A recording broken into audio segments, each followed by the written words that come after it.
নমস্কার বন্ধুরা, শ্রাবণী রান্নাঘরে আপনাদের সবাইকে স্বাগত জানিয়ে আমি প্রতিদিনের মতো আবারও আজকের একটা রান্নার ভিডিও নিয়ে আপনাদের সামনে চলে এসেছি।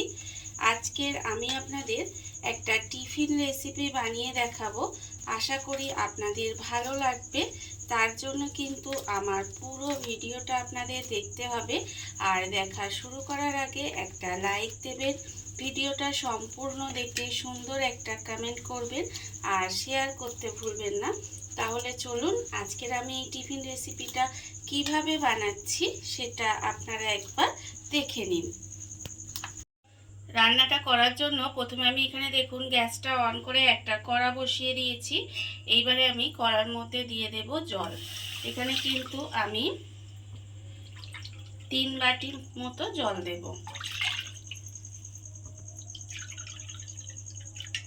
3 বাটি জল দিয়ে দিলাম।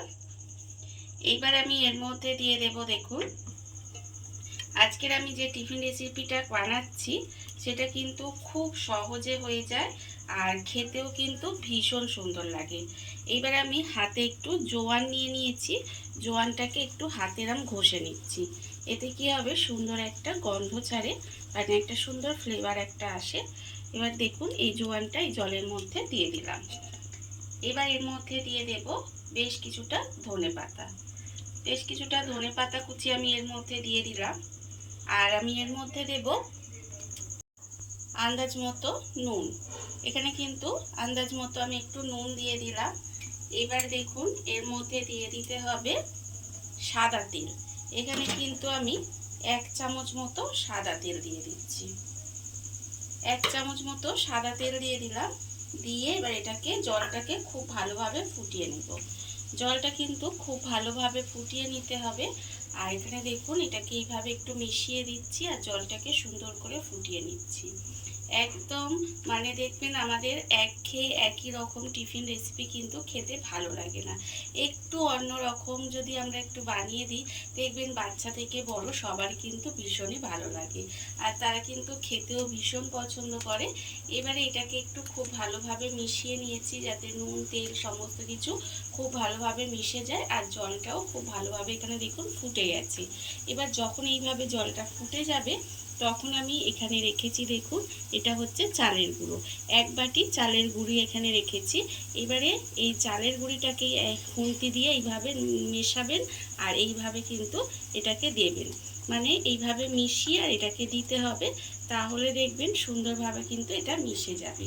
এবারে এটাকে এইভাবে খুন্তি দিয়ে দিয়ে খুব ভালোভাবে মিশিয়ে একটু সময় রান্না করে নিতে হবে। এইভাবেই কিন্তু আমি এটাকে একটু রান্না করে নেব। কিছুক্ষণ আমি এইভাবে একটু রান্না করে নিয়েছিলাম। গ্যাসটাকে একেবারে লোতে দিয়ে দিয়েছিলাম। দিয়ে এইভাবে কিন্তু কিছুক্ষণ নেড়েচেড়ে রান্না করে নিয়েছি। এর ফলে দেখুন এটা একটা ডোতে তৈরি হয়ে গেছে। দেখতেই পাচ্ছেন একদম একটা ডোতে তৈরি হয়ে গেছে। এইবারে এটাকে আমি নামিয়ে একটু ঠান্ডা করে নেব। এটাকে কিন্তু নামিয়ে একটু ঠান্ডা করে নিতে হবে। এটাকে নামিয়ে নিচ্ছি। নামিয়ে এবার একটু ঠান্ডা হতে দেবো, তবে পুরোপুরি ঠান্ডা হবে না, একটু জাস্ট হাতে সহ্য হবে এরকম নামিয়ে ঠান্ডা করে নিতে হবে। ডোটা আমি আলাদা করে নামিয়ে একটু ঠান্ডা করে নিয়েছি, তবে পুরোপুরি ঠান্ডা করবেন না, হাতে সহ্য হবে এরকম একটু গরম থাকতে থাকতে এবার এটাকে মেখে নিতে হবে। এটাকে কিন্তু এরকম ঠেসে ঠেসে একটু সময় নিয়ে মেখে নেব। দেখুন এইভাবে কিন্তু একটু মেখে নিতে হবে, মানে পুরোপুরি যেন ঠান্ডা না হয় এটা কিন্তু লক্ষ্য রাখবেন। একটু হাতে গরম গরম মানে একটু সহ্য হবে সেরকম অবস্থায় কিন্তু এটাকে একটু ঠেসে ঠেসে মেখে নিতে হবে। আমি কিন্তু এটাকে খুব ভালোভাবে ঠেসে ঠেসে মেখে নিয়েছি আর এটা কিন্তু আমার মাখা হয়ে গেছে। দেখুন আমি এটাকে সুন্দর করে মেখে নিয়েছি। এবারে এটাকে আমি আলাদা করে রেখে দেব। এটা কিন্তু আলাদা করে রেখে দিতে হবে। ভালোভাবে মেখে আমি কিন্তু এখানে আলাদা করে রেখে দিয়েছি। আর এখানে দেখুন অন্যদিকে একটা চাকি বেলনা নিয়ে নিয়েছি। চাকি বেলনার মধ্যে অল্প সামান্য একটু ঘি লাগিয়ে রেখে দিয়েছি। এবারে দেখুন এটা আমি হাতে করে অল্প একটু নিয়ে নেব। এই যে অল্প একটু নিয়ে নিলাম। নিয়ে এবার বেলনার মধ্যে রেখে এটাকে কিন্তু গোল করে নেব। এটাকে এইভাবে একটু গোল করে নিতে হবে। আমি কিভাবে বানাচ্ছি দেখুন, একদম সহজভাবে কিন্তু এটা আপনাদের দেখাচ্ছি। খুব সহজে কিন্তু আপনারা বাড়িতে বানিয়ে বাচ্চা থেকে বড়দের স্কুল অফিসের টিফিনে কিংবা আপনারা রাতের ডিনারে এটা কিন্তু বানিয়ে খেতে পারেন। খেতে ভীষণই সুন্দর হয়। এটা আপনারা টিফিন হিসাবেও খেতে পারেন, ভীষণ ভালো লাগবে। এবারে দেখুন এটাকে গোল করে নিয়ে এইভাবে একটু আলতো হাতে এটাকে বেলে নিচ্ছি। আর যেহেতু এটা চালের গুঁড়ি দিয়ে বানানো, সেই জন্য দেখতে পাচ্ছেন একটু ফেটে ফেটে যাচ্ছে, কিন্তু এটা চিন্তা করার কোনো দরকার নেই, এরকম একটু ফেটে ফেটে ধারগুলো যাবে। এইবারে দেখুন জাস্ট আলতো হাতে এগুলোকে আমি বেলে নিলাম, এইভাবে বেলে নিয়েছি। এইবারে আমি এটাকে গোল সুন্দর একটা শেপ দেওয়ার জন্য একটা বাটি নিয়ে নিয়েছি। বাটিটাকে এইভাবে এর মধ্যে বসিয়ে দেব, বসিয়ে এইভাবে কেটে নেব। মানে এক্সট্রা যে অংশটা আছে সেটা কিন্তু এইভাবে একটু কেটে নিতে হবে। দেখুন এইভাবে সুন্দর করে 4-5টা কেটে নিয়েছি। কেটে নিয়ে এবার এটাকে তুলে নেব। কত সুন্দর হয়েছে দেখুন। এইবারে এটাকে আমি আলাদা করে তুলে রেখে দেব। এইভাবে কিন্তু আলাদা করে তুলে রেখে দিতে হবে। দেখতেই পাচ্ছেন কতটা সুন্দর দেখতে হয়েছে। এইতে আমি রেখে দিচ্ছি একটা থালার মধ্যে। আর আবারও কিন্তু আমি এর থেকে অল্প একটু নিয়ে নিচ্ছি। দেখুন এইভাবে কিন্তু অল্প আবার একটু নিয়ে নিলাম, নিয়ে এখানে চাকি বেলনার মধ্যে ঠিক একই রকম ভাবে এইভাবে কিন্তু গোল করে নেব। আপনাদের বোঝার সুবিধার জন্য আমি কিন্তু আর একটাও বানিয়ে দেখাচ্ছি কিভাবে বানালাম। এইভাবে কিন্তু সুন্দর করে এটাকে গোল করে নিতে হবে। আর যখন দেখবেন এরকম সুন্দর গোল হয়ে গেছে, সেটাকে জাস্ট আস্তে করে একটু প্রেস করে এইরকম আলতো করে কিন্তু এটাকে বেলে নিতে হবে। আর আমি আবারও বলছি, যেহেতু চালের গুঁড়ি দিয়ে করা আছে, সেই জন্য কিন্তু এর ধারগুলো দেখুন ফেটে ফেটে যাচ্ছে, কিন্তু সেটা চিন্তা করার কোনো কারণ নেই। এইভাবে আস্তে আস্তে বেলে বাটি দিয়ে কেটে নিলেই কিন্তু এটা সুন্দর একটা দেখতে হয়ে যাবে। দেখুন কতটা সুন্দর হচ্ছে। এইভাবেই কিন্তু প্রত্যেকটা বানিয়ে নেব।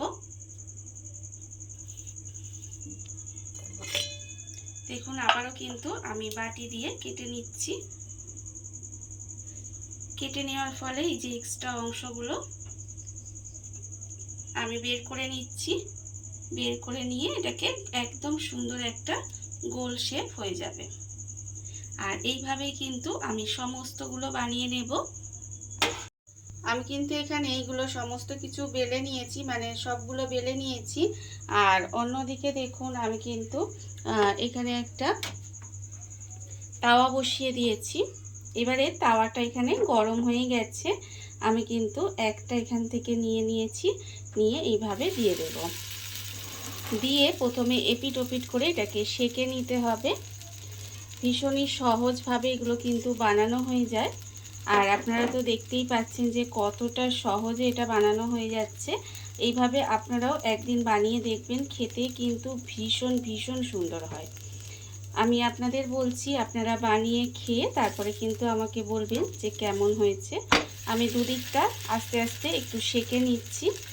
দুদিকটা যখন একটু সেঁকা হয়ে যাবে, তখন কিন্তু আমি এর ওপর দিয়ে ঘি দিয়ে দেব। এখানে কিন্তু আমি ঘিয়ে ভাজছি, তবে আপনারা চাইলে সাদা তেলেও এটা করে নিতে পারেন। দেখুন ওপর থেকে অল্প একটু ঘি দিয়ে দিলাম, দিয়ে এবার এটাকে উল্টিয়ে পাল্টিয়ে একটু লাল লাল করে ভেজে নেব। এটাকে কিন্তু উল্টিয়ে পাল্টিয়ে একটু লাল লাল করে ভেজে নিতে হবে।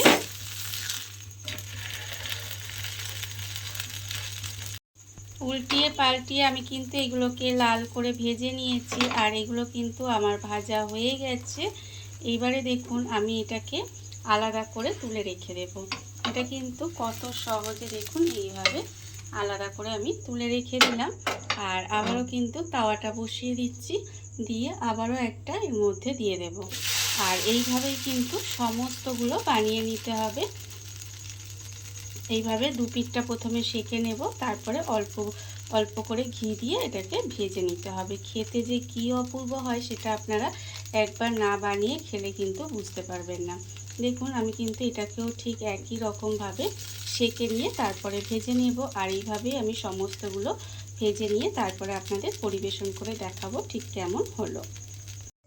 দেখুন বন্ধুরা, বাড়িতে থাকা কত অল্প উপকরণে কত অল্প সময় কত সুন্দর একটা টিফিন রেসিপি তৈরি হয়ে গেছে, আপনারা দেখতেই পেলেন। আর এটা কিন্তু আবারও আপনাদের বলছি, খেতে ভীষণ সুন্দর হয়।